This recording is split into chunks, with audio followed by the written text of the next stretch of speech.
प्यारे बच्चों, good morning. आज मैं आपको आपका 5वां चैप्टर गलता लोहा पढ़ाने जा रही हूँ। गलता लोहा का अर्थ होता है पिघलता हुआ लोहा। इसके दो अर्थ निकलते हैं।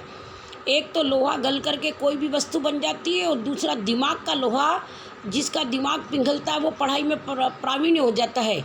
इसलिए यहाँ पर गलता लोहा एक विद्यार्थी के जीवन से संबंधित है कि क्या ये बच्चा पढ़ पाएगा या नहीं पढ़ पाएगा, क्या इसको विद्या का ताप लगेगा या नहीं लगेगा, इस बारे में इस पाठ के अंदर बताया गया है। तो सबसे पहले मैं आपको वर्ड मीनिंग समझा देती हूँ। इसके अंदर जो जो वर्ड आए उन वर्डों के शब्दों के अर्थ मैं आपको बता देती हूँ। आप इन शब्दों के अर्थ को पहले ध्यान से सुन ले। निहाई शब्द आया है। निहाई का अर्थ होता है लोहे का एक ठोस टुकड़ा जिस पर लोहा पीटा जाता है, उसको निहाई बोलते हैं। इसमें एक लुहार बच्चे की कहानी है जो लोहे का कार्य करता है, इसलिए निहाई शब्द आया है। आफर का अर्थ होता है लोहार की कार्यशाला। अनायास का अर्थ होता है बिना किसी प्रयत्न के। अनुगूंज का अर्थ होता है प्रतिध्वनित। हंसुए का अर्थ होता है डराती। पुरोहिताई का अर्थ होता है पुरोहित का व्यवसाय। निष्ठा का अर्थ होता है विश्वास। और धोकनी का अर्थ होता है लोहे की नली जिसमें फूंक मारी जाती है। जैसे हम भट्टी जलाते हैं, उस भट्टी के अंदर जो हवा दी जाती है उसको धोकनी बोलते हैं। कुशाग्र बुद्धि का अर्थ होता है तीक्ष्ण बुद्धि वाला, तेज बुद्धि वाला। साटे संटी का अर्थ होता है छड़ी, जिसे बैत बोलते हैं, जिसको डंडा बोलते हैं, जिससे क्लास में बच्चों को पीटा जाता है। प्रतिद्वंदी का अर्थ होता है मुकाबला करने वाला। सेक्रेटरी का अर्थ होता है सचिवालय। रुद्री पाठ का अर्थ होता है भगवान शंकर की आराधना का पाठ। विद्या व्यसनी का अर्थ होता है विद्या में रुचि लेने वाला। विद्या व्यसनी यानी अधिक पढ़ने वाला बालक। तो बच्चों, इसके अंदर जो कहानी दी गई है ये मैं बड़े आपको समझाने जा रही हूँ, आप इसको बड़े ध्यान से सुनेंगे। इसके अंदर दो बच्चों की बात है, एक तो मोहन है और एक धनराम है। ये दोनों बालक एक ही क्लास के अंदर पढ़ते हैं। तो मोहन पढ़ने में कुशाग्र बुद्धि बालक होता है।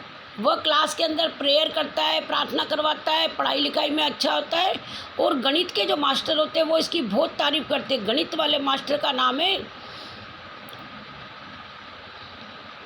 मास्टर त्रिलोक सिंह जी। गणित के मास्टर का नाम है मिस्टर त्रिलोक सिंह जी। तो वो इस बालक की कुशाग्र बुद्धि को देखकर इसके क्लास का मॉनिटर बना देते। ये बच्चा पढ़ने में बहुत लायक होता है। और जो दूसरा धनराम नाम का लड़का है, धनराम का दूसरा नाम धनुआ है, छोटा, वो बालक भी उसी क्लास में पढ़ता है। लेकिन मोहन जो होता है वो कुशाग्र बुद्धि बालक होता है। जो धनराम होता है उस पर विद्या का ताप नहीं लगता। इसी बालक के लिए कहा गया है कि क्या इसको विद्या का ताप लगेगा, क्या इसका दिमाग गलते लोहे के समान पिघलेगा। इसी सेंस में ये चैप्टर दिया गया है। तो जो मोहन था वो एक पंडित परिवार का लड़का था। उनके पिता का नाम वंशीधर था। और जो धनराम था उसके पिता का नाम गंगाराम था, वो एक लुहार का लड़का था। तो इन दो बच्चों की पहले बात आई है। तो धनराम पढ़ने में ठीक नहीं था, उसका मन पढ़ाई में नहीं लगता था। वो जैसे तैसे पढ़ता था। वो तीसरी क्लास तक आया, उसको कोई पढ़ाई लिखाई में दिलचस्पी नहीं थी। लेकिन उसके पिता उसे ज़बरदस्ती भेजते थे। वो पढ़ता था तो उसको 12 तक पहाड़े याद रहते थे क्लास में। 13 तक का पहाड़ा उसको नहीं आता था। तो मास्टर जी त्रिलोक सिंह जी उसको कहते जा तू संटी तोड़ के ला, डंडा तोड़ के ला। तो वो गीली बैत तोड़ के लाता है। उसको ये नहीं पता कि इससे मेरी ही पिटाई हो जाएगी। तो उसे डंडे लगाते, सटाक करके उसको डंडे लगाते, उसकी पिंडलियों पर मारते।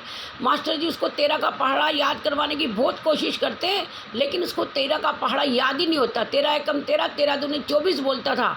बहुत मेहनत करी। फिर दोबारा उससे पूछा गया तो 13 एकम 13, 13 दूनी 26, 13 तिया 39, 3 तक की पहाड़ा याद कर पाया। और उसके आगे वो बच्चा पहाड़ा याद नहीं कर पाया। और जो मोहन था वो कुशाग्र बुद्धि बालक था। वो पढ़ाई में बढ़िया था और वो सभी बच्चों की क्लास की कॉपियाँ भी चेक करता था। तो मास्टर जी ने मोहन के जुम्मे लगाया कि मोहन तुम इसको 13 का पहाड़ा याद करवा दो। उसने भी बहुत कोशिश करी, लेकिन बहुत कोशिश करने के बाद भी उसको 13 का पहाड़ा याद नहीं हुआ। तो एक बार क्या होता है कि जो मोहन होता है ये 5वीं क्लास पास कर लेता है। और वो एक गांव में रहते हैं। और जिस गांव में 5वीं तक की विद्यालय था और उसके आगे की पढ़ाई बाहर दूर जाकर दूसरे गांव में जाकर पढ़ना पड़ता था। और रास्ते में एक नदी पड़ती थी। तो वंशीधर जी जो थे वो पूजा पाठ करते थे, रुद्री पाठ करते थे। तो वो परिवार में एक दिन ऐसे ही बात कर रहे थे, मैं बूढ़ा हो गया हूँ, मुझसे पाठ नहीं होता, मुझसे जाया नहीं जाता। तो वो मोहन की ओर इशारा कर रहे थे कि मोहन ही 2-4 वर्ड याद कर ले और वो भी थोड़ा सा मेरे काम में हेल्प कर दे। लेकिन मोहन का इन